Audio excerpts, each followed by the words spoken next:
एक बार दोबारा ज्वाइन कर लीजिए जिसको वॉइस नहीं आ रही है, फिर से समझो। मैं दोबारा बता दे रहा हूँ, देखो क्या है यहाँ से। कोवैलेंसी क्या होती है, ये नंबर ऑफ शेयर्ड इलेक्ट्रॉन्स है किसी एटम। ये सब मैं पहले बता चुका हूँ।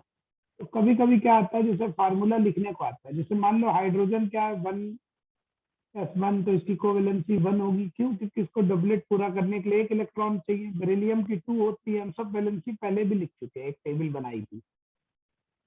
नाइट्रोजन के लास्ट शेल में 5 इलेक्ट्रॉन है, तो इसको 3 और चाहिए, तो इसकी कोवैलेंसी 3। जैसे क्वेश्चन इस टाइप के होते हैं कि मान लो ए और बी दो एटम, उनके कॉन्फ़िगरेशन लिख दिया या उनका एटॉमिक नंबर दे दे, जो भी दे दे। तो आप पहले क्या कर लो, इनके कॉन्फ़िगरेशन बना लो। बने हुए हैं तो ठीक है, एटॉमिक नंबर दिया तो कॉन्फ़िगरेशन बना लो। देखो इसके लास्ट शेल में 5 इलेक्ट्रॉन है ए के, तो इसलिए ए को अपना ऑक्टेट पूरा करने के लिए 5 इलेक्ट्रॉन है ना, 3 और चाहिए, तो इसकी वैलेंसी 3 होगी। और ये जो हमारा बी है, इसके लास्ट शेल में 7 इलेक्ट्रॉन है, तो इसको एक और इलेक्ट्रॉन चाहिए ऑक्टेट पूरा करने के लिए। इसकी वैलेंसी जो होगी, इसका मतलब इसकी वैलेंसी 1 होगी। तो बस अब फार्मूला जब बनाते हैं तो क्या होता है बेटा जी, जो ए की वैलेंसी है वो बी पे लगा दो, और बी की वैलेंसी ए पे लगा दो। उल्टा इसका इधर इसका इधर, जैसे ना शादी होती है तो एक दूसरे को माला पहनाते हैं, है ना। तो यहाँ भी उल्टा है, इसका इधर इसका इधर, इसीलिए इस कॉन्सेप्ट को मैरी कॉन्सेप्ट कहते हैं। मैरिज से ही बनाइए, तो मैरी कॉन्सेप्ट कहलाता है ये। ए की बी पे लगाओ वैलेंसी, बी की ए पे लगाओ, यही फार्मूला बन गया। देखो ये इसकी स्ट्रक्चर हो गई। तो इस तरीके के क्वेश्चंस होंगे असाइनमेंट में, आपके जो क्वेश्चंस हैं बुक में वो करिएगा।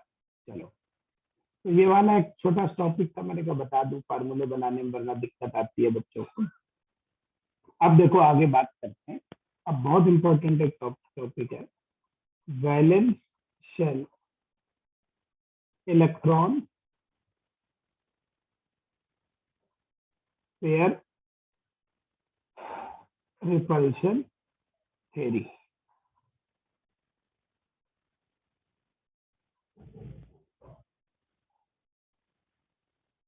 VSE या थ्योरी या वेस्पर थ्योरी, वैसे तो ये इसको मॉडल कहते हैं, लेकिन ठीक है थ्योरी लिखा है तो भी चलेगा। ये कई साइंटिस्ट लोगों ने दी थी। इसमें मेनली जो कंट्रीब्यूशन है, mainly by Gillespie and Nyholm. Gillespie and Nyholm, ये दो साइंटिस्ट है, इनका रोल सबसे ज्यादा था। है तो कई साइंटिस्ट इसमें, लेटर ने भी इसमें कंट्रीब्यूशन किया है, लेकिन जो एक इम्पॉर्टेंट रोल है वो मेनली गिलेस्पी और नाइहोल का है। इसलिए मेनली एग्जाम में कभी पूछता है नीट में कौन है किसने ये थ्योरी दिया है, तो आप गिलेस्पी नाइहोल का नाम सजेस्ट करें। अब ये थ्योरी किस पर बेस्ड है, पहले एक चीज समझो। जैसे हम अमोनिया की बात करें, तो अमोनिया हमारा क्या है, देखो पहले उसका कंसेप्ट डेवलप करते हैं। अमोनिया में क्या है, 5 इलेक्ट्रॉन नाइट्रोजन के और 3 इलेक्ट्रॉन हाइड्रोजन। ठीक है, ये है। ओरिजिनली ये सिजविक पावेल ने दी थी, लेकिन एक्चुअली इसको एक्सप्लेन किया था, एक्सपेंड किया था गिलेस्पी नाइहोल ने, इसीलिए उन्हीं की मानी जाती है थ्योरी मेनली। तो देखो ये हमारा क्या कहलाएगा, ये तो हमारा कहलाता है लोन पेयर। जो इलेक्ट्रॉन शेयरिंग से रह जाते हैं उन्हें हम क्या कहते हैं, लोन पेयर। और जो इलेक्ट्रॉन शेयर कर लेते हैं उन्हें हम क्या कहते हैं, शेयर्ड इलेक्ट्रॉन या बॉन्ड पेयर। पहले तो ये समझो, इसको हम एलपी लिख देंगे, इसको हम बीपी लिख देंगे। ठीक।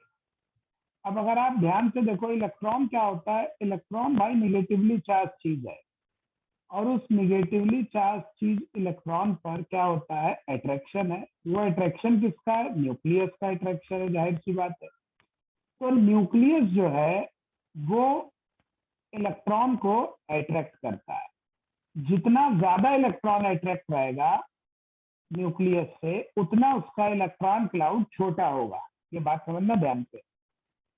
जितना इलेक्ट्रॉन पेयर ज्यादा अट्रैक्ट होगा वो न्यूक्लियस के पास रहेगा और वो छोटा होगा, और जितना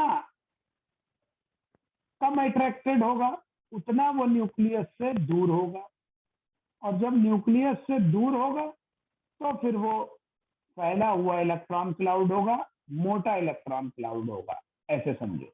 इसका मतलब आप ऐसे कह सकते हो कि जो इलेक्ट्रॉन क्लाउड जितना ज्यादा अट्रैक्टेड होता है उतना पतला इलेक्ट्रॉन क्लाउड होगा, और जितना पतला होगा लेकिन डेंस होगा, और जितना इलेक्ट्रॉन क्लाउड कम अट्रैक्ट होगा वो फैला हुआ होगा और दूर तक फैलेगा। वो इलेक्ट्रॉन क्लाउड हमारा क्या होगा, दूर तक फैलेगा, तो उसे हम कहेंगे, उसे हम मानेंगे कि वो मोटा इलेक्ट्रॉन क्लाउड है। ऐसे केस में उसको हम क्या कहेंगे, मोटा इलेक्ट्रॉन क्लाउड। तो अब जरा देखो, समझने की बात है, जैसे हम यहाँ से शो करेंगे, इतने हिस्से से समझ में आएगा। ये नाइट्रोजन और इधर क्या है हमारा, हाइड्रोजन। इतने में तो कोई दिक्कत नहीं है भाई।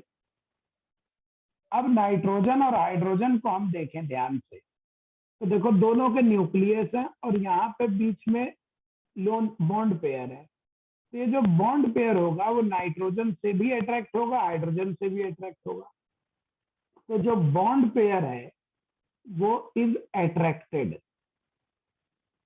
है ना, bond pair is attracted by दो न्यूक्लियस से, टू न्यूक्लियाई, दो न्यूक्लियाई अट्रैक्ट कर रहे हैं। इसलिए ये वाला इलेक्ट्रॉन क्लाउड जो है ज्यादा अट्रैक्शन में है, इसलिए ये थिन इलेक्ट्रॉन क्लाउड होता है, थिन इलेक्ट्रॉन क्लाउड कहा जाता है। एक गिलेस्पी डाइहोल ने इनके लिए वर्ड दिए। और इधर हमारा क्या है, लोन पेयर है। अब लोन पेयर जो है वो सिर्फ नाइट्रोजन का है, तो इसलिए वो सिर्फ अट्रैक्ट होगा नाइट्रोजन से। Lone pair is attracted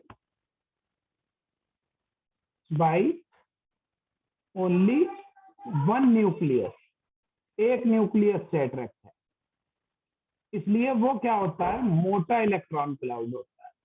fatty वो लूजली बॉन्डेड होता है, ऐसे कह लो, कम बंधा हुआ होगा तो ज्यादा दूर तक फैला रहेगा, और जब ज्यादा दूर तक फैला रहेगा तो फिर वो जो है हमारा कैसा होगा, थोड़ा बड़ा सा इलेक्ट्रॉन क्लाउड होगा। तो आप याद रखो, लोन पेयर को आप याद रखो फैटी इलेक्ट्रॉन क्लाउड, मोटू ऐसे याद रखो, फैटी इलेक्ट्रॉन क्लाउड है ये। तो ये आपका एक टाइप से मोटू, जैसे आता कार्टून मोटू पतलू, बस वही समझो। और जो बॉन्ड पेयर है ये आपका क्या होता है, थिन इलेक्ट्रॉन क्लाउड, पतला इलेक्ट्रॉन क्लाउड, इसको आप समझो पतलू, है ना, ऐसे याद रहेगा। इसको बनाओ देखो ऐसे, और इसको बनाओ बेचारे को ऐसे, ऐसे है मतलब। तो देखो मोटा जो होगा, जो भी चीज मोटा होगा, ऑब्वियसली उसको रहने के लिए क्या चाहिए, ज्यादा जगह चाहिए। जो चीज मोटा होगा उसको रहने के लिए क्या होगी, ज्यादा जगह की जरूरत होगी। तो चूंकि लोन पेयर का इलेक्ट्रॉन क्लाउड मोटा होता है, इसलिए जो लोन पेयर इलेक्ट्रॉन क्लाउड होता है इसको रहने के लिए ज्यादा जगह की जरूरत होती है, नीड मोर स्पेस, है ना, इसको ज्यादा स्पेस की जरूरत है। जबकि हमारा जो बॉन्ड पेयर का इलेक्ट्रॉन क्लाउड पतला है, थोड़ी सी जगह में ही रह लेगा, तो इसलिए इसको कितने की जरूरत है, नीड लेस स्पेस। ठीक, इतनी सी बात है। अब इलेक्ट्रॉन इलेक्ट्रॉन देखो एक दूसरे को क्या करते हैं, रिपेल करते हैं, उसमें तो कोई ऐसी बात है नहीं। इलेक्ट्रॉन इलेक्ट्रॉन जो है वो एक दूसरे क्या करते हैं, रिपेल करते हैं। ठीक, अब जो लोन पेयर है, क्योंकि उसको रहने के लिए ज्यादा जगह की जरूरत होती है, इसलिए उसको ज्यादा जगह चाहिए, तो हम ऐसे कहेंगे, ऐसे नहीं कि भाई एक बेंच लगी है और उस पर एक बेचारा पतला आदमी बैठा है, और यहाँ पे क्या हुआ है, मोटा आदमी आ गया बैठने। तो मोटा क्या है, पतले इधर खिसको, तो पतला बेचारा क्या होगा, इधर भागने लगेगा, यानी रिपेल तो दोनों एक दूसरे कर रहा है, लेकिन मोटा वाला जो है वो पतले वाले क्या करेगा, ज्यादा रिपेल कर देगा। इससे पतला वाला क्या होगा, भागने लगेगा। तो कहने का मतलब मोटे वाले को रहने के लिए चूंकि ज्यादा जगह जरूरत होती है, इसलिए वो पतले वाले को क्या कर देता है, रिपेल कर देता है, और वो ज्यादा जगह में रहने लगता है, और पतला बेचारा कम जगह में रहने लगता है। तो इसको अब हम ऐसे कहें। और देखो, तो ये थ्योरी जो है, अब बात करते हैं हम इसके प्रिंसिपल की, है ना। तो प्रिंसिपल क्या है इस थ्योरी का, कंसेप्ट, तो सिंपली ये थ्योरी, सिंपली दिस थ्योरी काय पर बेस्ड है, theory is based upon repulsion पर बेस्ड है। रिपल्शन काय में अमंग जो इलेक्ट्रॉन पेयर्स है, इलेक्ट्रॉन पेयर के रिपल्शन पर बेस्ड है। तो देखो पहले तो हम इस थ्योरी की बात कर रहे हैं, तो रिपल्शन हमारा किसमें भाई, लोन पेयर का लोन पेयर से हो सकता है, लोन पेयर का बॉन्ड पेयर से हो सकता है, और बॉन्ड पेयर का बॉन्ड पेयर से भी हो सकता है। तो इनके हिसाब से रिपल्शन का ऑर्डर, क्योंकि अभी हमने कहा लोन पेयर मोटा है तो उसको रहने के लिए जगह ज्यादा चाहिए, तो दो लोन पेयर दो मोटे हो गए, अब यहाँ पे एक और मोटा बैठा दो यार, तो और ज्यादा रिपेल करेंगे। तो जितने ज्यादा लोन पेयर उतना रिपल्शन ज्यादा, और जितने कम लोन पेयर उतना रिपल्शन कम। तो ये हमारा रिपल्शन का क्या है, ऑर्डर है। ये देखो जनरली यही वाला पूछते हैं, इतना ही रिपल्शन का ऑर्डर होता है इस थ्योरी के अकॉर्डिंग। लेकिन अब मैं आपको थोड़ा सा और एक्स्ट्रा बताऊंगा इसमें नोट, ये इस थ्योरी का इन्होंने नहीं दिया, ये हम समझा रहे हैं आपको अपनी तरफ से। लेकिन ये चीजें जानोगे तो आपसे क्वेश्चन ज्यादा अच्छे से बनेंगे, केवल इतने पार्ट से नहीं बनेगा। देखो पहला पॉइंट के इलेक्ट्रॉन टाइप्स कितने होंगे, इन्होंने तो सिर्फ क्या कहा, लोन पेयर कहा और बॉन्ड पेयर कहा है, हम कह रहे हैं और भी होते। लोन पेयर है, पाई इलेक्ट्रॉन क्लाउड भी होता है। तीसरे बॉन्ड पेयर, और एक होता है ऑड इलेक्ट्रॉन। ऑड इलेक्ट्रॉन का मतलब होता है सिंगल इलेक्ट्रॉन, अकेले इलेक्ट्रॉन को ऑड इलेक्ट्रॉन कहते हैं। ठीक, अब दूसरा पॉइंट देखो, जो रिपल्शन है वो सबसे पहले डिपेंड करता है नंबर ऑफ इलेक्ट्रॉन्स पे। जितने ज्यादा इलेक्ट्रॉन होंगे जाहिर सी बात है रिपल्शन उतना ज्यादा होगा। तीसरी बात, यूजुअली जो रिपल्शन होता है उसका ऑर्डर क्या होता है, लोन पेयर का सबसे ज्यादा होता है, पाई बॉन्ड का लगभग लोन पेयर के बराबर ही होता है, थोड़ा सा कम, बॉन्ड पेयर का उससे कम, और ऑड इलेक्ट्रॉन में तो चूंकि एक ही इलेक्ट्रॉन होता है इसलिए उसका सबसे कम। लोन पेयर में भी दो इलेक्ट्रॉन होंगे, पाई बॉन्ड में भी दो इलेक्ट्रॉन होंगे, बॉन्ड पेयर में भी दो इलेक्ट्रॉन होंगे, लेकिन ऑड इलेक्ट्रॉन में एक इलेक्ट्रॉन होगा। ठीक, तो उसका रिपल्शन पावर उससे सबसे कम होता है। तो इतनी बातें हैं। अब रिपल्शन बहुत तरीके के होते हैं, रिपल्शन हमारे बहुत तरीके के हो सकते हैं, लेकिन आपके लिए इतना है, होमवर्क में तुमको ये करना है, arrange order of repulsion. In general क्या होगा, देखो रिपल्शन हमारे कितने तरह से हम बना सकते हैं, देखना। एक हम बना सकते हैं लोन पेयर का लोन पेयर से, है ना। दूसरा हम बना सकते हैं लोन पेयर का पाई बॉन्ड से। तीसरा हम बना सकते हैं लोन पेयर का बॉन्ड पेयर के साथ। फिर हम बना सकते हैं लोन पेयर का ऑड इलेक्ट्रॉन के साथ। फिर हम बना सकते हैं पाई बॉन्ड का पाई बॉन्ड के साथ, हो सकता है प्रोबेबिलिटी, पाई बॉन्ड का बॉन्ड पेयर के साथ हो सकता है, फिर पाई बॉन्ड का ऑड इलेक्ट्रॉन के साथ हो सकता है, फिर बॉन्ड पेयर का बॉन्ड पेयर के साथ हो सकता है ना, बॉन्ड पेयर का ऑड के साथ हो सकता है, और ऑड का ऑड के साथ हो सकता है। इतने टाइप के हैं। अब इनको तुम ऑर्डर अरेंज करना। पहला पॉइंट ये फॉलो करना, इलेक्ट्रॉन गिनना। देखो जैसे लोन पेयर में दो इलेक्ट्रॉन, तो LP LP lone pair repulsion में दो और दो कितने होगा, चार इलेक्ट्रॉन, तो इसलिए इसमें रिपल्शन क्या होगा, ज्यादा होगा। फिर है लोन पेयर, जैसे हम कहें लोन पेयर और ऑड इलेक्ट्रॉन, तो लोन पेयर में दो इलेक्ट्रॉन, ऑड में एक, तो टोटल कितने हो जाएंगे, थ्री, तो यहाँ कम होगा। ऑड ऑड में एक एक इलेक्ट्रॉन है जिसमें सबसे कम। ये आइडिया दे रहा हूँ, तो आप एक बार करके देखना, मुझे भेजना, नहीं होगा तो कल हम बताएंगे आपको आगे। ठीक है, देखो मेन चीज होती है जो हम होमवर्क देते हैं उसको आप भेजा करिए हमको। मैंने सबको वही जो आपका नंबर दिया है व्हाट्सएप, उसी पे आप भेज दीजिए तो मैं चेक कर देता हूँ जो लोग भेजते हैं। नहीं आए समझ में अगले दिन क्लास में हमसे पूछ लीजिए। हर क्लास के बाद मैं 5 मिनट देता हूँ इसीलिए कि आपके डाउट्स या पिछले क्लास का कुछ बाकी हो तो उसको पढ़ लो। तो ये ऑर्डर फिलहाल आप कल अरेंज करके हमें बताइएगा। ठीक, अब आगे देखो, समझिए दूसरी चीज। अब आते हैं पोस्टुलेट्स पे। पोस्टुलेट्स ऑफ वेस्पर थ्योरी क्या कहती है ये वेस्पर थ्योरी भाई? ठीक है, समझो। पहला पॉइंट देखो, हमने आपको शेप और ज्योमेट्री के बारे में बता दिया। ज्योमेट्री में लोन पेयर बॉन्ड पेयर दोनों इंक्लूड करते हैं, और शेप में हम सिर्फ बॉन्ड पेयर को इंक्लूड करते हैं, लोन पेयर को इंक्लूड नहीं करते। तो देखो पहले यहाँ पे कुछ वर्ड लिख लो। सीए कहीं आ जाए तो उसको सेंट्रल आइटम कहना, बार बार ये टर्म आएंगे इसलिए यहाँ शॉर्टकट लिख दे रहे हैं।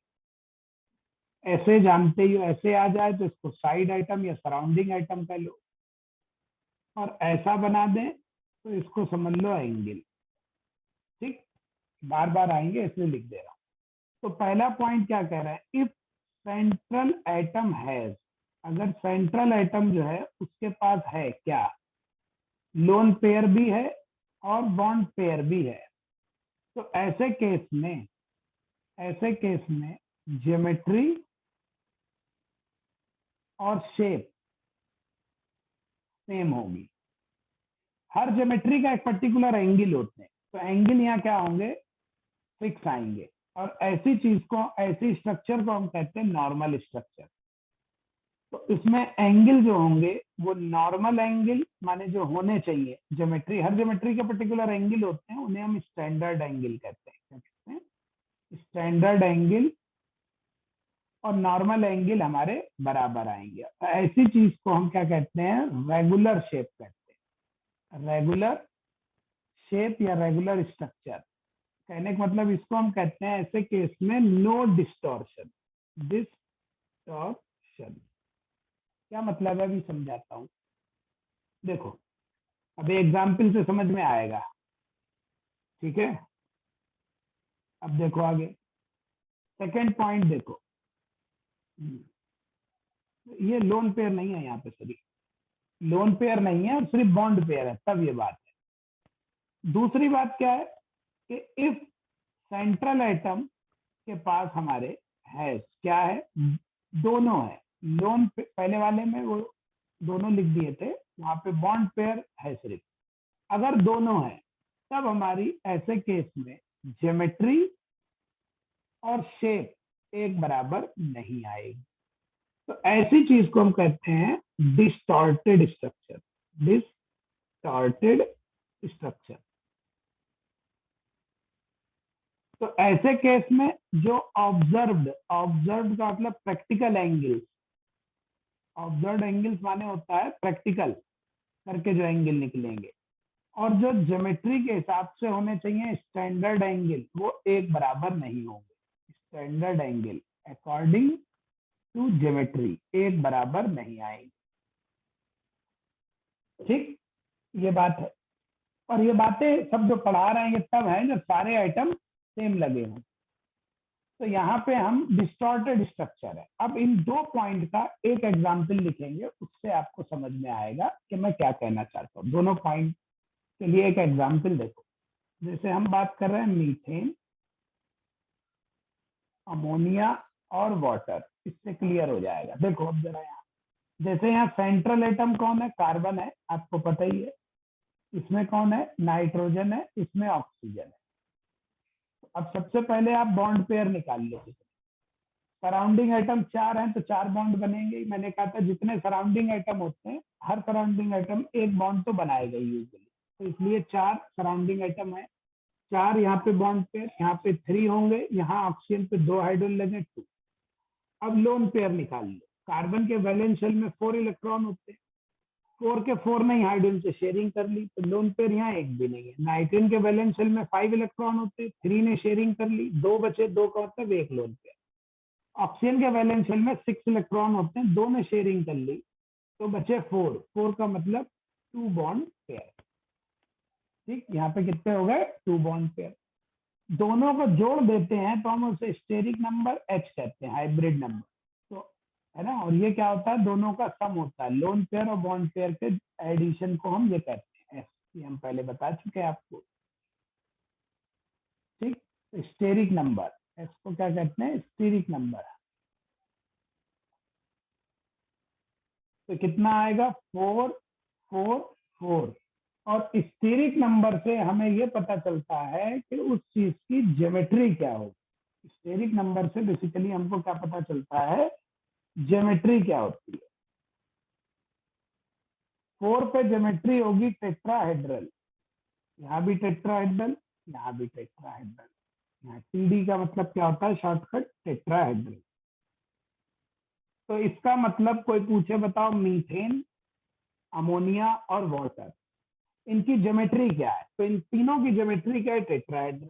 अब ज्योमेट्री की टेट्राहेड्रल जो होती है उसका स्टैंडर्ड एंगल हमने बताया था, टेट्राहेड्रल का एंगल 109.5 डिग्री होता है। चलो 109 रफली मान सकते हो आप, कोई ऐसी बात नहीं है। अब यहाँ पे प्रैक्टिकली जरा एंगल देखो, ऑब्जर्व्ड एंगल कितने। तो हम ये कह रहे थे, पहला पॉइंट देखना क्या था, पहला पॉइंट ये था कि अगर सेंट्रल एटम पर सिर्फ बॉन्ड पेयर है, लोन पेयर नहीं है, तो ज्योमेट्री और शेप एक बराबर आएगी और एंगल जो ऑब्जर्व होंगे वो स्टैंडर्ड एंगल के बराबर। स्टैंडर्ड एंगल 109.5 डिग्री का होता है, वही यहाँ मीथेन में भी आएगा और शेप भी वही आएगी जो ज्योमेट्री है। यहाँ तो सब कुछ सेम। और दूसरा पॉइंट ये कहा कि जिनमें लोन पेयर आ जाते हैं, तो लोन पेयर क्या करते हैं, वो रिपल्शन करते हैं। कैसे करते हैं अभी मैं दिखाता हूँ। और ऐसे केस में आपके एंगल भी बदल जाएंगे। जैसे अमोनिया में लगभग 107 का एंगल है और इसमें लगभग 105 मान लो, इसके आसपास होता है। और इसकी शेप क्या होती है, शेप भी बदल जाती है, टेट्राहेड्रल नहीं होता है, ये होता है ट्राइगोनल, पिरामिडल, और ये कहलाता है बेंट या एंगुलर। बेंट या एंगुलर शेप निकालना हम पीछे वाले लेक्चर में सिखा चुके हैं। तो देखो कैसे हुआ ये, अब इसको समझो जरा कैसे हुआ। यहाँ देखो, जैसे मीथेन था, कार्बन होना चाहिए था, टेट्राहेड्रल का स्ट्रक्चर ऐसा है ना, पिरामिड के अंदर होता है, बता चुके हैं। टेट्राहेड्रल कैसा होता है, पिरामिड, पिरामिड के सेंटर से चारों तरफ ऐड कर दो, उस चीज को हम टेट्राहेड्रल स्ट्रक्चर कहते हैं। ठीक, सेम यहाँ पे अमोनिया भी ऐसे होगा टेट्राहेड्रल, और यहाँ होगा वाटर ऐसे। अब देखो, यहाँ 4 हाइड्रोजन है, चारों सेम एटम, चारों एटम क्या है, सेम।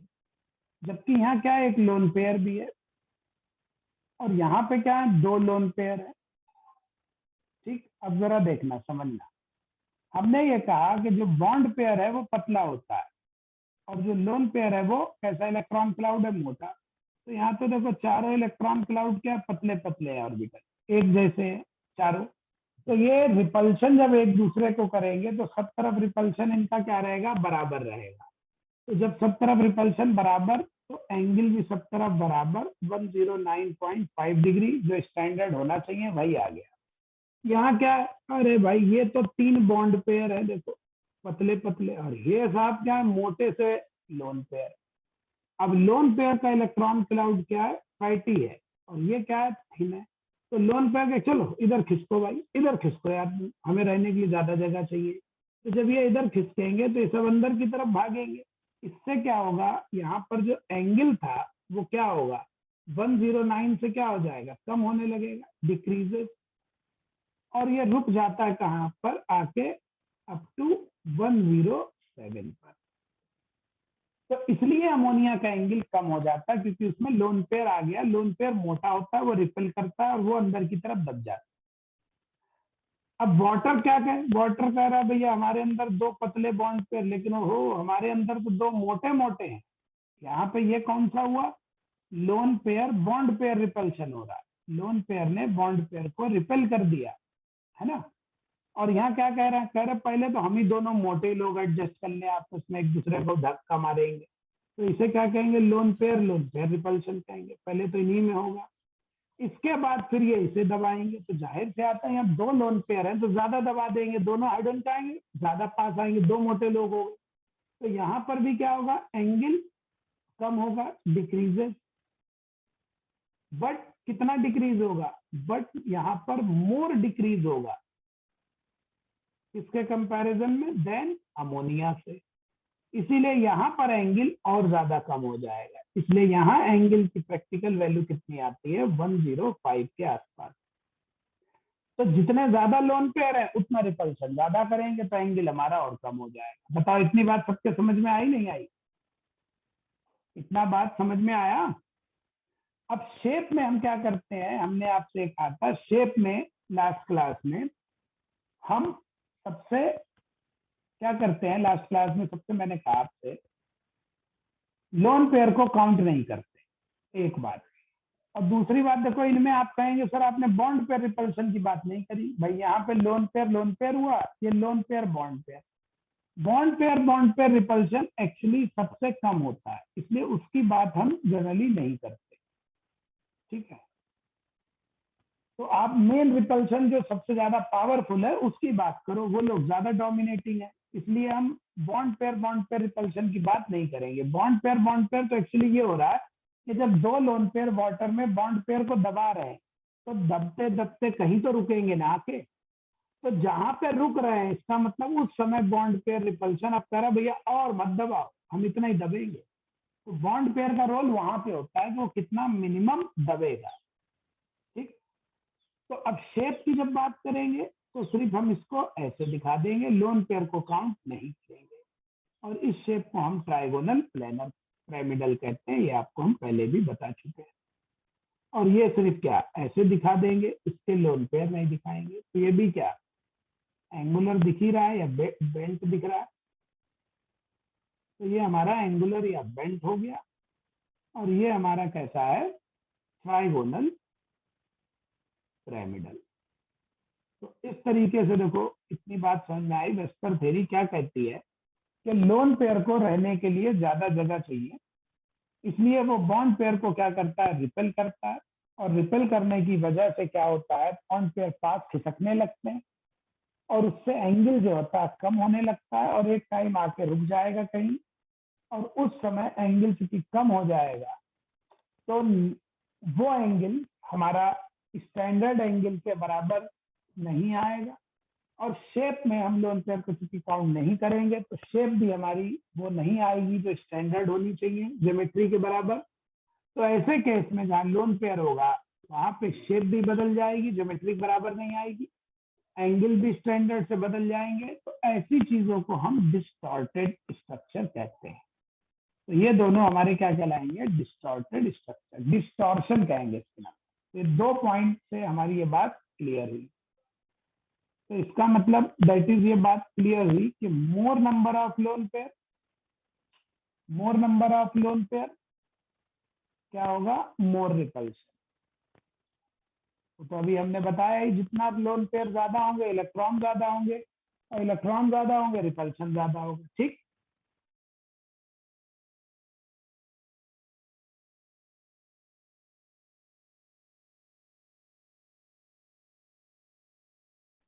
तो देखो इतनी बात समझ में आ गई, 2 पॉइंट हमारे एक्सप्लेन हुए अब, ठीक। अब नेक्स्ट पॉइंट देखो, थर्ड। अब थर्ड और फोर्थ पॉइंट एक साथ लिख रहे हैं, सब तुम्हें समझ जाएंगे इनको एक साथ ही अब, ठीक। इतने में तो अभी तक कोई दिक्कत नहीं होगी। तो थर्ड और फोर्थ पॉइंट एक साथ लिखेंगे और उनको एक साथ समझाएंगे। देखो क्या कह रहे हैं, देखो इलेक्ट्रोनिगेटिविटी के बारे में हमने बताया था। इलेक्ट्रोनिगेटिविटी हिंदी में कहते हैं विद्युत ऋणात्मकता। तो इलेक्ट्रोनिगेटिविटी बेसिकली क्या होती है, ये बेसिकली इलेक्ट्रोनिगेटिविटी जो है वो इलेक्ट्रॉन को अपनी तरफ खींचने की पावर को कहते हैं, ठीक है। इसको रिप्रेजेंट करते हैं हम चाई से, तो वो भी हम लिखे दे रहे हैं क्योंकि बार बार आएगा, फिर आप कहोगे ये क्या है। शॉर्टकट यहाँ लिख देते, कहाँ लिखे थे, यहाँ पे। इस चाई एक लाइन सीधी एक वेवी, इसको हम कहते हैं इलेक्ट्रोनिगेटिविटी। उस दिन हमने कुछ वैल्यूज लिखी हुई थी लास्ट क्लास में, विद्युत ऋणात्मकता हिंदी में कहते हैं। तो देखो जरा, तो क्या कह रहे हैं, अब देखो ध्यान से मेरी बात सुनो, कि if electronegativity of central atom decreases, अगर सेंट्रल एटम की इलेक्ट्रोनेगेटिविटी घट जाए तो आप क्या देखोगे कि bond angle also decreases, also decreases, bond angle भी कम हो जाएगा। और फोर्थ पॉइंट है कि if electronegativity of surrounding atom decreases, अगर सराउंडिंग एटम की इलेक्ट्रोनेगेटिविटी डिक्रीज हो जाए तो उल्टा होगा, तो बॉन्ड एंगल बढ़ेगा, बॉन्ड एंगल इंक्रीजेस। इसको हम दूसरे तरीके से भी लिख देते हैं कि if size of central atom increases, bond angle decreases, ऐसे भी लिखते हैं। ऐसे इसको भी ऐसे लिख सकते हो, if size of surrounding atom increases, bond angle increases. Size के टर्म में भी लिख सकते हो, इलेक्ट्रोनेगेटिविटी के टर्म में भी आप लिख सकते हैं इन दोनों बातों। देखो जितना बड़ा एटम होता है उसकी इलेक्ट्रोनेगेटिविटी उतनी कम होती है ना, ये अलग से देख लो, तो पीरियोडिक टेबल जब पढ़ाएंगे तब बताएंगे। इलेक्ट्रोनेगेटिविटी साइज के इनवर्सली प्रोपोर्शनल, जितना साइज छोटा इलेक्ट्रोनेगेटिविटी उतनी ज्यादा। तो अगर कोई कह रहा है इलेक्ट्रोनेगेटिविटी सेंट्रल एटम डिक्रीजेस, इसका मतलब साइज उसका बढ़ रहा है। अब देखो ये 2 पॉइंट तो हमने लिख दिया, अब इनको हम एक्सप्लेन कैसे करें रीजनिंग के साथ, तो इसके जरा आप ध्यान से समझना पड़ेगा। अब ध्यान से देखो, जो समझा रहा हूँ बहुत इंपॉर्टेंट है। जैसे मान लो यहाँ तो ए लगा है, ठीक, ये ए है, और हम इस पर सराउंडिंग एटम लग के दिखाएंगे। अब ध्यान से समझना, ये वाला बहुत इंपॉर्टेंट बात बता रहे हैं, ये वाला बहुत काम आएगा। मान लो सराउंडिंग एटम कौन है, बी है, ए पर मान लीजिए क्या है, लोन पेयर है, ठीक, मोटा इलेक्ट्रॉन क्या, और ये एंगल कितना दिख रहा है आपको, 90 का दिख रहा होगा, ठीक। अब समझो जरा, ध्यान से समझो जो बताने जा रहा हूँ। तो देखो भाई जरा क्या कह रहे हैं, देखो एंगल यहाँ पे मान लो 90 है, और यहाँ पे निकाले वो भी 90, एंगल कहीं पर भी निकालो यहाँ पे तो सेम ही आएगा, है ना। अब हमारे पास 2 संभावनाएं हैं यहाँ पे। जो बॉन्ड पेयर है वो बॉन्ड पेयर कहाँ है, बॉन्ड पेयर हमारा कहाँ है, तो देखो केस फर्स्ट, मान लो बॉन्ड पेयर बिल्कुल सेंट्रल एटम के पास में, बॉन्ड पेयर कहाँ है, मान लीजिए सेंट्रल एटम के पास। केस फर्स्ट क्या है कि bond pair is nearer to central atom. और केस सेकंड मान लो कि बॉन्ड पेयर किसकी तरफ है, सराउंडिंग एटम की तरफ है। केस सेकंड क्या है कि हमारा जो बॉन्ड पेयर है वो is nearer to side surrounding atom, ठीक। 2 बातें, सेंट्रल एटम की तरफ कब होगा भाई, देखो बॉन्ड पेयर उधर खिसकेगा जिसकी इलेक्ट्रोनेगेटिविटी ज्यादा है। अगर बॉन्ड पेयर सेंट्रल एटम की तरफ ज्यादा है, इसका मतलब electronegativity of central atom surrounding atom से ज्यादा होनी चाहिए। तो जब सेंट्रल एटम की इलेक्ट्रोनेगेटिविटी ज्यादा होगी तो केस 1 बनेगा, इसका मतलब। और जब सराउंडिंग एटम की इलेक्ट्रोनेगेटिविटी ज्यादा होगी तो बॉन्ड पेयर सराउंडिंग एटम की तरफ खिंच जाएगा, तो उसको केस सेकंड कह लो आप अपने समझने के लिए। अब देखो एंगल तो दोनों जगह बराबर है, ठीक, 90-90 का है, कोई दिक्कत नहीं।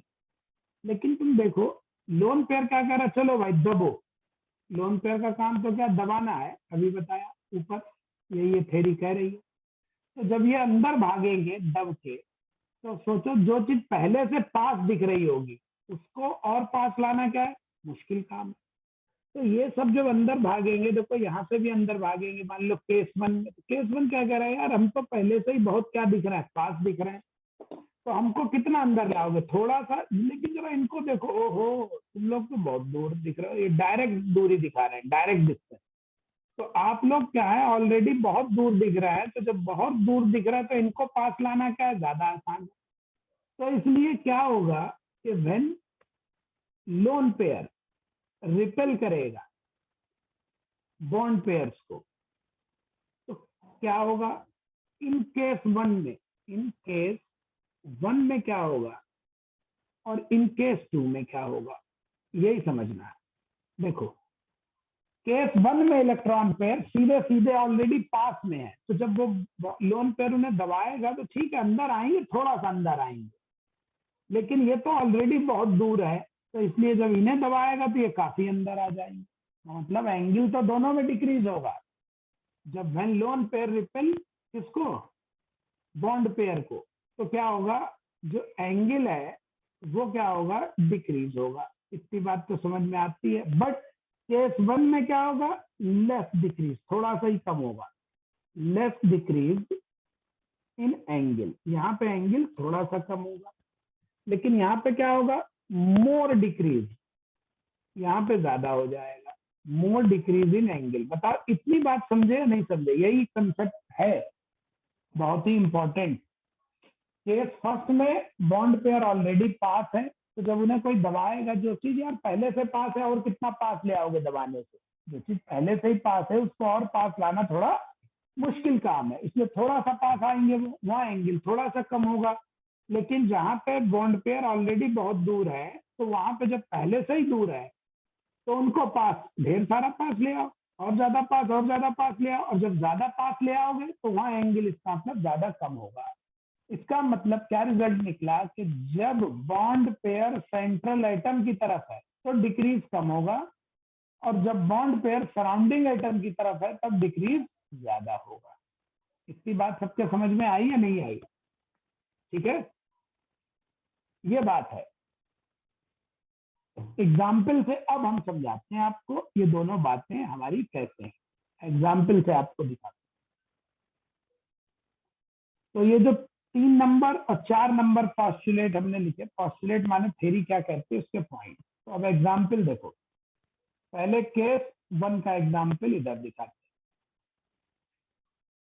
ठीक, केस वन कब है, जब सेंट्रल एटम की इलेक्ट्रोनेगेटिविटी ज्यादा है सराउंडिंग एटम से, और यहां हम क्या कह रहे हैं, एंगल का जो डिक्रीज है वो क्या है, कम है, लेस। ठीक, और देखो अब जरा एग्जाम्पल समझना। जैसे हम बात कर रहे हैं अमोनिया की बात करते हैं और फॉस्फीन की, अमोनिया और फॉस्फीन। अब अगर देखो जरा यहाँ पे बॉन्ड पेयर और लोन पेयर, भाई नाइट्रोजन ग्रुप का ही तो है फास्फोरस, नाइट्रोजन ऊपर फास्फोरस नीचे, तो 3 बॉन्ड पेयर दिख ही रहे हैं।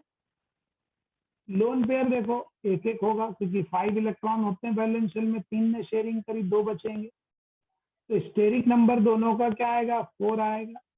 तो दोनों की ज्योमेट्री क्या आएगी, टेट्राहेड्रल। तो अमोनिया और फॉस्फीन, पीएच3 को फॉस्फीन कहते हैं, फॉस्फीन ये क्या है, टेट्राहेड्रल है। अब देखो लोन पेयर क्या करते हैं, एंगल को कम करेंगे, तो एंगल कम हो जाएगा। अमोनिया का भी हम लोगों ने ऊपर देखा कितना आता है, 107, लेकिन फॉस्फीन में हम क्या देख रहे हैं, ओहो एंगल बहुत कम हो जाता है। हम प्रैक्टिकली ये देख रहे हैं फॉस्फीन का एंगल काफी कम हो गया। अरे जब सेमी एक एक लोन पेयर है दोनों में, तो थोड़ा एक बराबर आना चाहिए था, अगर इसका 107 है तो इसका 107 आता, लेकिन हम क्या देख रहे हैं, यहाँ एंगल ज्यादा डिक्रीज हो गया है। स्टैंडर्ड एंगल कितना था, 109 का टेट्राहेड्रल का, यहाँ तो 109 से अमोनिया में सिर्फ 2 डिग्री कम हुआ है, लेकिन फॉस्फीन में तो हो 6 और 9, 15 डिग्री का एंगल कम हो गया है। तो यहाँ ऐसा क्यों है, अब जरा देखो पॉइंट 3 जो हमारा था, पोस्टुलेट 3 हमने क्या लिखा था कि if electronegativity of central atom अगर हमारी क्या हो रही है, डिक्रीजेस, तो हमने क्या लिखा था, बॉन्ड एंगल डिक्रीजेस, यही तो लिखा था, बॉन्ड एंगल भी डिक्रीज होता है। तो जरा देखो इलेक्ट्रोनेगेटिविटी यहाँ पे नाइट्रोजन की कितनी होती है, 3, और फास्फोरस की इलेक्ट्रोनेगेटिविटी कितनी है, 2.1। तो देखो इधर से इधर इस पॉइंट को समझो पहले, फिर रीजन भी देंगे, अभी पहले पॉइंट से समझो। इधर से इधर क्या हो रहा है, electronegativity of central atom decrease हो रही है नहीं हो रही।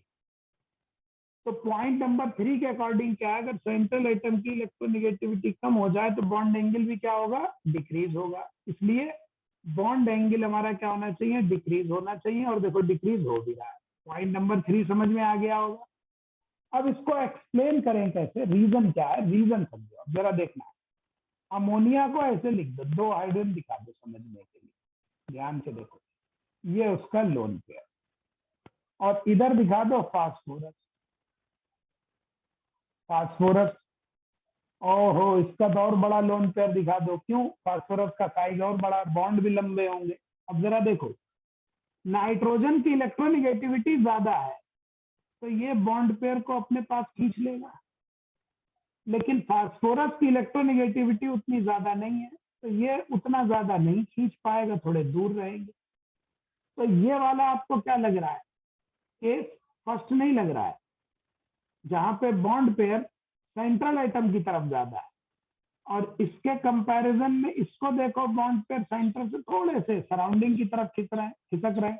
इवन फास्फोरस आयोडीन की इलेक्ट्रोनिगेटिविटी सेम होती है, 2.1 2.1।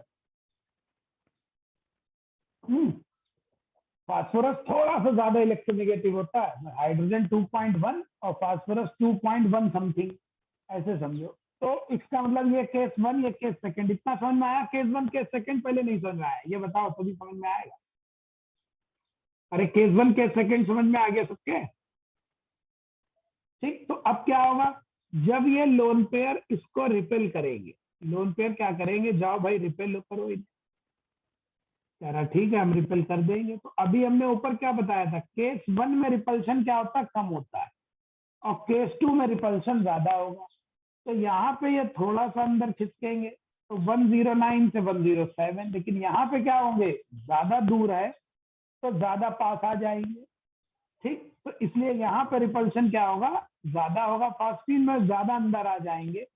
तो यहाँ पे इसीलिए क्या होगा, डिक्रीज इन एंगल क्या होगा, कम होगा, और यहाँ पे क्या है, डिक्रीज इन एंगल क्या है, ज्यादा है। यहाँ पे डिक्रीज इन एंगल क्या है, ज्यादा होगा। आई बात समझ में। तो इस वजह से देखो, इस एंगल को मान लो अल्फा 1, इस एंगल को मान लो अल्फा 2, तो डिक्रीज किसमें ज्यादा हुआ, अल्फा 2 में, इसलिए अल्फा 2 क्या आएगा, कम। इसका मतलब फॉस्फीन का एंगल अमोनिया से कम आना चाहिए। तो हमारा ऊपर एक्सपेरिमेंट भी यही कह रहा है, अमोनिया का ज्यादा दिखा रहा है 107, फॉस्फीन का कम दिखा रहा है 94। बताओ, तो अब समझ में आया, अमोनिया और फॉस्फीन का एग्जाम्पल नहीं आया। यहाँ हमने क्या किया, सेंट्रल एटम को डिफरेंट कर दिया, सराउंडिंग एटम सेम रखा। तो रीजन के साथ समझ में आ जाना चाहिए मेरे ख्याल में ये आपके। अब देखो दूसरा एग्जाम्पल पॉइंट नंबर 4 के लिए, ठीक, पॉइंट नंबर 4 के लिए दूसरा एग्जाम्पल ले। तो देखो सेकंड एग्जाम्पल, चलिए एग्जाम्पल नंबर सेकंड। अब की क्या करो, हम ले रहे हैं NF3 एंड M अमोनिया। चलो इन्हीं दोनों को एक्सप्लेन करते हैं। तो देखो जरा समझना, इधर देखो, यहाँ पे वही बॉन्ड पेयर कितने हैं, 3 हैं दोनों में, लोन पेयर निकाल लो, नाइट्रोजन पे भाई एक होगा, यहाँ भी एक होगा, तो लोन पेयर कितना है, 1 1। तो एस कितना हो गया दोनों का, 4 4। तो ज्योमेट्री दोनों क्या आएगी, सेम, दोनों क्या आएंगे, टेट्राहेड्रल टेट्राहेड्रल, ठीक, कोई दिक्कत नहीं। अब देखो जब दोनों टेट्राहेड्रल है और दोनों में एस भी सेम है, दोनों में लोन पेयर का नंबर भी सेम है, तो इस हिसाब से दोनों के एंगल क्या आने चाहिए, सेम आने चाहिए। लेकिन हम क्या देख रहे हैं प्रैक्टिकली, ऑब्जर्व्ड एंगल का मतलब प्रैक्टिकल एंगल। तो प्रैक्टिकली एंगल इसमें हम देख रहे हैं NF3 में कितना आ रहा है, अभी अमोनिया का तो हमने लिखा ही था 107, और NF3 का होता है 102। अब जरा इधर देखो, इधर से इधर चले, सेंट्रल एटम सेम है, इलेक्ट्रोनेगेटिविटी ऑफ सराउंडिंग एटम लिख लो, इलेक्ट्रोनेगेटिविटी ऑफ सराउंडिंग एटम। तो फ्लोरीन की इलेक्ट्रोनेगेटिविटी हमने उस दिन कहा था 4 और नाइट्रोजन की तो अभी ऊपर ही लिखी 3। तो इधर से इधर क्या हो रहा है, इलेक्ट्रोनेगेटिविटी ऑफ सराउंडिंग एटम क्या हो रही है, कम हो रही है, डिक्रीजेस। और बॉन्ड एंगल क्या हो रहा है, बॉन्ड एंगल बढ़ रहा है, बॉन्ड एंगल इंक्रीजेस। और अगर पॉइंट नंबर 4 याद करो, यही पॉइंट नंबर 4, यही क्या है, पोस्टुलेट 4, यही तो है कि अगर सेंट्रल एटम की इलेक्ट्रोनेगेटिविटी सराउंडिंग एटम की इलेक्ट्रोनेगेटिविटी घटे, बॉन्ड एंगल बढ़ता है।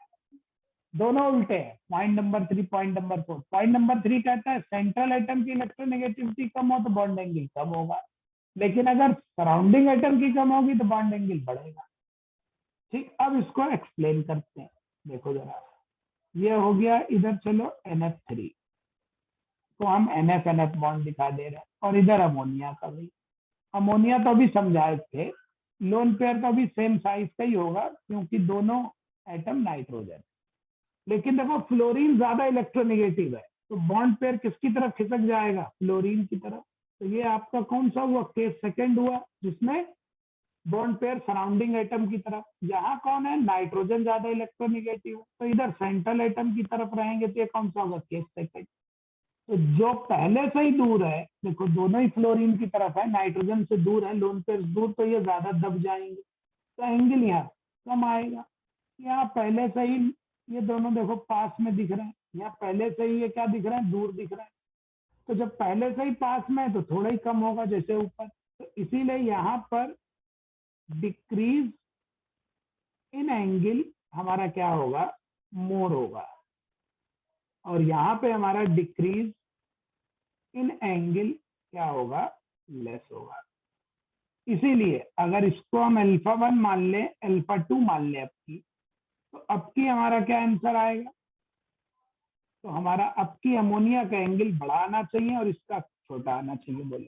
तो इसलिए हमारा आंसर अब की ये आना चाहिए और वही आ भी रहा है। तो देखो एक्सप्लेन हुआ या नहीं हुआ, ये रीजन है सबके। बताओ इतनी रीजनिंग सबके समझ में आई या नहीं आई, ठीक है, बोलो भाई, इतना समझ में आ रहा है सबके, कोई डाउट है। तो ये α1 α2 के एंगल्स कैसे अरेंज होंगे, इस तरीके से होते हैं, ठीक है। तो ये वेस्पर थ्योरी के 4 पॉइंट मैंने आपको समझाए, कैसे हम इसे करते हैं। 4 पॉइंट है विचलित, ठीक है। और 5वां पॉइंट है, अब देखो वेस्पर थ्योरी का वो ये क्या कहता है, 5th पॉइंट समझो। वो कहता है कि जो पाई बॉन्ड्स होते हैं, पाई बॉन्ड इलेक्ट्रॉन्स, ये काफी हद तक लोन पेयर की तरह बिहेव करते हैं, बिहेव लाइक लोन पेयर की तरह। ये लोग काफी हद तक किसकी तरह बिहेव करते हैं, लोन पेयर की तरह। और लोन पेयर की तरह बिहेव करने का मतलब है इनके अंदर भी रहने के लिए ज्यादा जगह चाहिए, मतलब ये भी मोटा इलेक्ट्रॉन क्लाउड, कि that is pi electron cloud. Pi electron cloud is also Motu electron cloud, also fatty electron cloud, ये भी मोटा इलेक्ट्रॉन क्लाउड होता है, ठीक। तो इसको भी रहने के लिए ज्यादा जगह चाहिए, इसकी रिपल्शन पावर भी ज्यादा होती है, हालांकि लोन पेयर से थोड़ी कमी होती है, ज्यादा कहीं कहीं उल्टा भी होता है, इसका बहुत रेयर केस है जहाँ पे ये पावर ज्यादा भी होती है लोन पेयर से, लेकिन वो बहुत रेयर एग्जाम्पल है। तो फिलहाल वो आपके मतलब के भी नहीं है, लेकिन चलो देखते हैं उन्हें हम आगे। नीट के लिए तो नहीं है, जेई वालों के लिए हो सकते हैं वैसे एग्जाम्पल, तो उनको हम अलग से, हमने कहा था जेई वालों के लिए अलग से भी कुछ क्लासेस बताएंगे, उनको कुछ अलग से भी चीजें बताएंगे। तो फिलहाल ये हुआ देखो। तो अब जरा देखो, इसको हम ऐसे लिख सकते हैं, इस पॉइंट को हम ऐसे लिखते हैं कि जो मल्टीपल बॉन्ड्स होते हैं, multiple bond, double triple, multiple bonds होंगे तो एंगल ज्यादा आएगा, हैव मोर एंगल, उनके एंगल ज्यादा आते हैं। जैसे देखो फॉर एग्जांपल हम बात करें मीथेन, इथेन की, कार्बन कार्बन सिंगल बॉन्ड है। इथाइलिन की बात करें, कार्बन कार्बन डबल बॉन्ड है। और एसिटिलीन की बात करें, कार्बन कार्बन ट्रिपल बॉन्ड, तो यहाँ पर देखो पाई बॉन्ड बढ़ रहा है, एंगल बढ़ेगा। जितने पाई बॉन्ड बढ़ेंगे एंगल उतना बड़ा है। मोर पाई यानी एंगल डायरेक्टली प्रोपोर्शनल होगा नंबर ऑफ पाई बॉन्ड। देखो इथेन का एंगल 109 के लगभग ही होता है, और इसका एंगल 120 होता है, और इसका एंगल 180। तो दिख ही रहा है, देखो इधर से इधर क्या हो रहा है, पाई बॉन्ड बढ़ रहे हैं, तो एंगल भी क्या हो रहा है हमारा, बढ़ रहा है। तो जितने ज्यादा पाई बॉन्ड होंगे यूजुअली एंगल उतने ज्यादा आते हैं, ये थ्योरी ये कहती है। तो 5 पॉइंट तो इस थ्योरी के ये हुए आपके। अभी 1-2 पॉइंट और बाकी है, लेकिन उन 1-2 पॉइंट के लिए अभी मुझे 1-2 चीज और पढ़ानी पड़ेगी, आपको बताऊंगा वो मैं आपको। अभी ड्रैगो कंपाउंड नहीं पढ़ाए थे, तो अब आपको ड्रैगो कंपाउंड पढ़ाना पड़ेगा। और एक होता है non bonded electron pair repulsion theory, ये तो हो रहा है वेस्पर थ्योरी। ऐसे ही एक होता है non bonded electron pair repulsion concept, वो भी जानना पड़ेगा, तब फिर हम एंगल के ऑर्डर आसानी से अरेंज कर पाएंगे एग्जाम के लिए। तो हमें 2 पॉइंट जानने पड़ेंगे, ड्रैगो और non bonded electron pair repulsion. ठीक है, तो अब ये 2 पॉइंट हम कैसे एक्सप्लेन करेंगे, तो देखो भाई,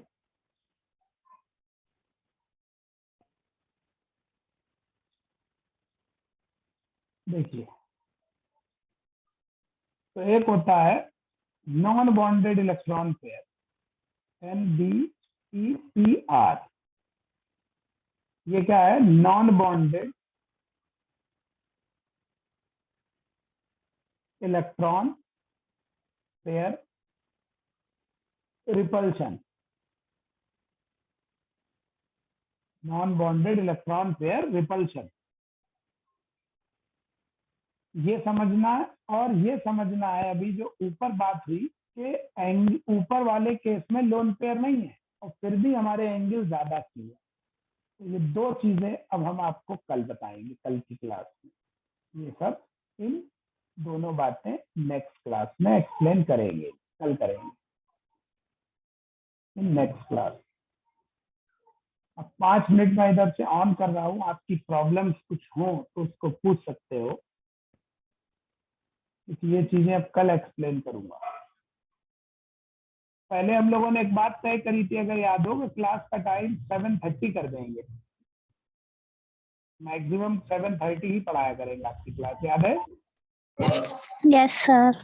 लोगों को प्रॉब्लम होता है स्कूल के लिए, तो अब ये है कि 7:30 में बहुत से लोगों को प्रॉब्लम होगी, आजकल के बच्चे छोटे बहुत हैं,